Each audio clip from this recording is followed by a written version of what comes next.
of my life. If there's any circumstance whatsoever that leads me to think that Whenever and however I want. And when I'm tired or bored or not interested, if I can construct a holding cell, a place where I can put such a woman. We will never forget the members of the law enforcement who found Bobby Joe's murder in less than 24 hours. The crime is so vile, so shocking, and it was premeditated. Number 5. Charles Ng. Charles Ng is a notorious serial assassin who was born in Hong Kong in 1960. He moved to the U.S. in the late 1970s and began his criminal activity shortly after. Ng is believed to have destroyed at least 11 people, mostly women and children, along with his accomplice Leonard Lake. Their crimes were among the most heinous and brutal in American history. Ng's early life was marked by maltreatment and neglect. His father was an alcoholic, and his mother abandoned him when he was a child. Ng was sent to live with his grandparents in Hong Kong, but they too were harsh towards him. As a result, Ng grew up with deep-seated emotional issues and a thirst for violence. In 1984, Ng met Leonard Lake, a former Marine and survivalist who shared his twisted fantasies of sexual violence and slaying. Together, they began a spree of kidnappings. you're even attempting to make noise. It's immaterial as to whether I hear you or anyone else hears you. I want to be able to use a woman, You will be whipped very severely. get her out of my sight, out of my life. Your baby is going to be taken away. What I want is an off-the-shelf sex partner. If you go along with this, cooperate with this, will be if there's any circumstance whatsoever that leads me to think that I simply want to put her away, lock her up in little rooms. as nice as we can to you, within the limits of keeping you prisoner, rape you, shoot you, and bury you. So, my lady, time's up. Whenever and however I want. Primarily a sexual slave, but nonetheless.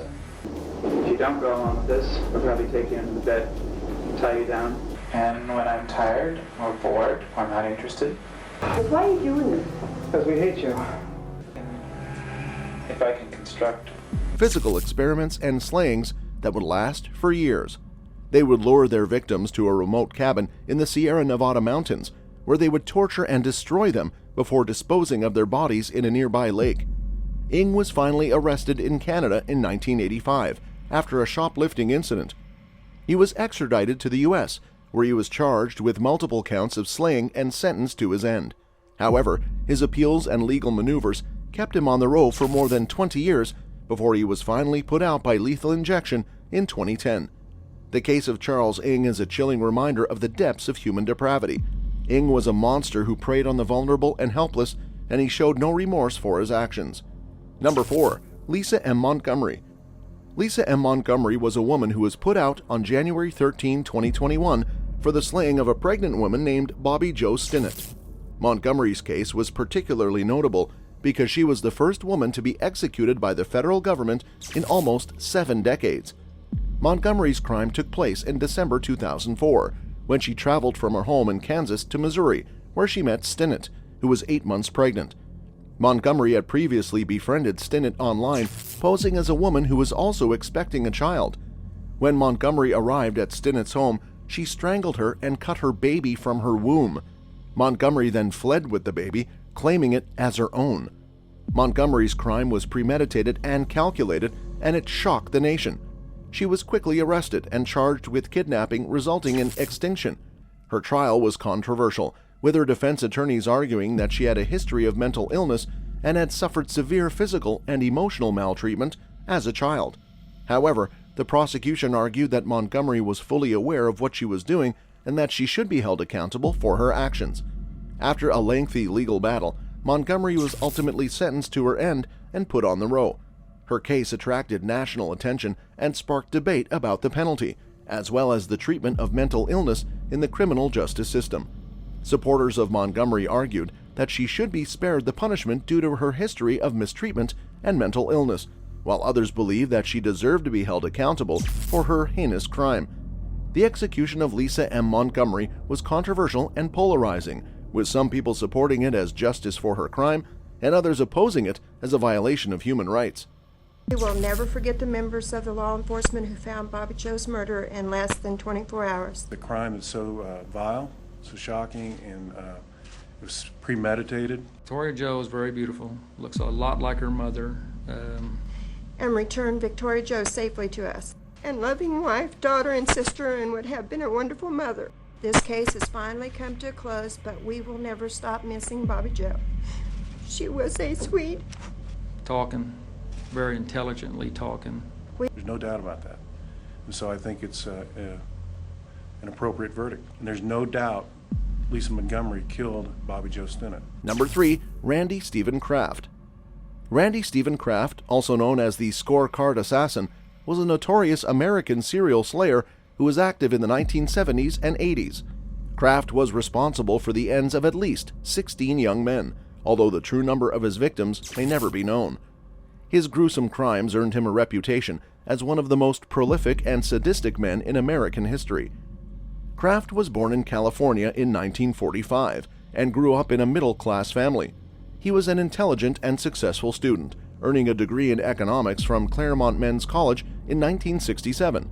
However, Kraft had a dark side that he kept hidden from those around him. He was a deeply disturbed individual who had a fascination with bondage, torture, and slaying. Kraft's slaying spree began in the early 1970s and continued for more than a decade. His victims were mostly young men, many of whom were hitchhiking or working as prostitutes. Kraft would lure them into his car, then torture and destroy them before disposing of their bodies in remote locations. He also kept a scorecard of his slayings, earning him the nickname of Scorecard Assassin. Kraft's crimes were particularly brutal, with many of his victims suffering from physical exploitation and mutilation. He was eventually caught in 1983 when he was pulled over by the California Highway Patrol for drunk driving. The officer who stopped him found a lifeless man in the passenger seat of Kraft's car, and he was immediately arrested. At his trial, Kraft was found guilty of 16 counts of slaying and sentenced to his end. He is currently on the row at San Quentin State Prison in California, awaiting his punishment. Kraft's crimes shocked the nation and left a lasting impact on the families of his victims. The case of Randy Stephen Kraft is a chilling reminder of the depths of human depravity. Kraft was a sadistic slayer who took pleasure in the suffering of others, and he showed no remorse for his crimes. Number 2, Bobby Joe Long. Bobby Joe Long was a notorious American serial slayer who terrorized the Tampa Bay area of Florida in the 1980s. He was born on October 14, 1953, in Canova, West Virginia, and had a troubled childhood. He was reportedly mistreated by his mother and had a difficult relationship with his father. Long dropped out of school at the age of 17 and joined the military. He served in the U.S. Army from 1972 to 74 before being honorably discharged. After leaving the military, Long moved to Florida and began working odd jobs. He got married and had a daughter, but divorced his wife in 1980. Long's criminal activities began in 1981 when he was arrested for breaking into a woman's apartment and attempting to ravish her. He pleaded guilty and was sentenced to 2 years probation. Over the next 2 years, Long was arrested several times for burglary and theft, but was released each time. In May 1984, Long began a spree that lasted for 8 months. His victims were mostly young women who he kidnapped, ravished, and slaughtered. He was known for his brutal methods, which included strangulation, beating, and knifing. Long would often dump the bodies of his victims in remote areas. The police launched a massive manhunt for the monster, but Long managed to evade them for months. However, in November 1984, Long was finally caught after he abducted a woman from a shopping mall. The woman managed to escape, and Long was apprehended. These girls, these victims, didn't deserve to be. He was a monster.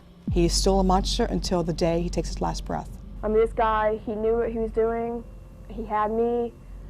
Thinking, wow, we're here. Where were those rights when he took the lives of those women? I could have been dead. I could have been lying down in some ditch or somewhere. Justice. And I have to be honest, I cried at first. What he did was horrendous. How he did it has had all of these appeals, all these rights. During his trial, Long pleaded guilty to 8 counts of first-degree slaying and was sentenced to his end. He also confessed to physically exploiting dozens of other women. Long was punished by lethal injection on May 23, 2019, at the age of 65, after spending 31 years on the row. The case of Bobby Joe Long remains one of the most high-profile and shocking serial slayer cases in Florida's history. Long's brutal crimes and the fact that he was able to evade capture for so long have made him a notorious figure in true crime circles. Portray me like I was some kind of a creature, right? In the middle of the night. I can't think of a worse situation for a young girl to be in, and to be in my car out in the middle of nowhere before I was arrested. Like I don't know, I holed up in my house somewhere under my bed and came out and ate mice and rats and stuff, you know, but a lot of people in the press and the papers have tried to... Number 1. Rodney Alcala. Rodney Alcala was a convicted serial slayer and rapist who gained notoriety in the U.S. for his crimes. Born on August 23, 1943 in San Antonio, Texas, Alcala grew up in a troubled family and experienced a traumatic childhood. As a teenager, he was arrested for the first time for stealing a car and was later charged with multiple physical exploitation charges. In 1971, Alcala moved to New York City and began working as a photographer. He soon gained a reputation as a charming and charismatic man who would often approach women on the street and ask to take their pictures. He appeared on the popular TV show The Dating Game in 1978, where he won the affection of a female contestant. However, little did anyone know that he was already a convicted rapist and slayer at the time. Between 1971 and 1979, Alcala is believed to have destroyed at least 8 women and girls, ranging in age from 8 to 32 years old. He would lure his victims with promises of a photo shoot or other similar pretenses, then physically exploit and strangle them. Alcala would often leave their bodies in remote locations, sometimes posed in suggestive positions. Despite being arrested several times for physical exploitation and attempted slaying, Alcala was able to evade justice for years due to his charm and intelligence. However, he was finally arrested in 1979 after a teenage girl managed to escape from his apartment and called the police. He was sentenced to his end right then, but managed to appeal his case several times, which kept him off of the row for many years. In 2010, Alcala was finally sentenced to his end for the slayings of 4 women and a 12-year-old girl. He was also suspected of destroying several other women, but was not charged due to lack of evidence. Alcala perished on July 24, 2021, while still on the row at San Quentin State Prison in California. That's all for today's video. See you next time.